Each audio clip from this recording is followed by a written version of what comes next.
about the grassroots issues that Elderly Services Intervention is working on here in Peoria. Our number one concern would be the spiritual needs of the elderly, companionship and knowledge of Christ.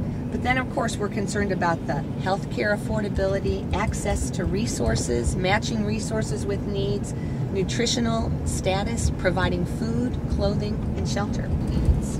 How did you come to be personally involved with this? Well, I was challenged by the director of Southside Mission, Phil Newton. He saw more and more seniors coming, and their specific needs he really felt needed a registered nurse to help address. I'd been volunteering for years and was so eager to get more involved and use the skills and gifts God's given me specifically to help the elderly. What are you actually doing to help people and change lives right now, today, in Peoria? Good question. Well, every day there are opportunities in this ministry. Today, I'll be going to people's homes and delivering food, blood pressure screenings. I have several people who've called with questions about new medications they have, and I'll instruct them on how to call their physician or their pharmacist to understand better. People come from the doctors and have questions about their illnesses. I can match them with the resources in the community available to help them.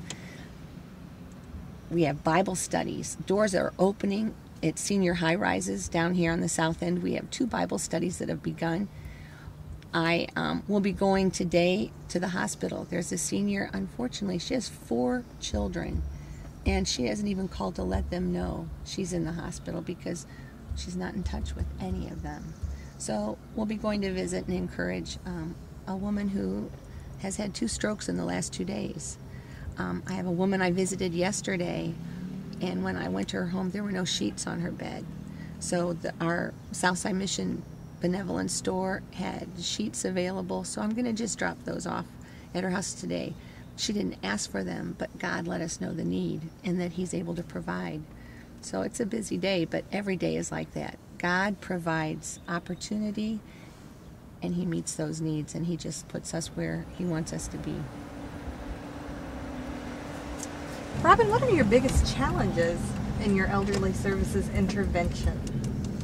I think the challenge would simply be how great the needs are for the seniors on the south end. Finances, being able to stay in their own homes, the physical limitations that so many have, and then matching the volunteers with the seniors to provide for those needs. And what do you like the best? What keeps you going every day? I feel like I have the best job in the world. And getting to hear the seniors' faith stories, how God has met them and taken care of them all these years, and then the challenge to keep on and trust to the end and run the course. I'm blessed. I get to hear and get to know some of the most amazing people. And each day, literally every day, is another story.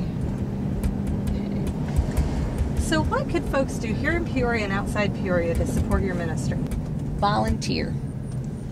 Ask God to show you how you can use your time, talents, and treasures to help reach and minister to the seniors in your community. And come on down, join us. Government agencies are supposed to be helping with these things, but they don't have the finances, they don't have the manpower to really meet all the needs. And a lot of times people are fearful of people they don't know coming into their home. Sure. But if it's somebody from their church that they've grown up with, you know, and that's the thing. I think we have the credibility of churches behind us, and the adoptive block. People are going weekly and getting to know the people, and they're developing trust relationships. Is there anything else that you'd like folks to know if you had the opportunity to talk with them one-on-one? I would share that you're missing a blessing if you aren't involved with the seniors in your community to make life better for them to know that you care, and for you to be showing the love of Christ in tangible ways.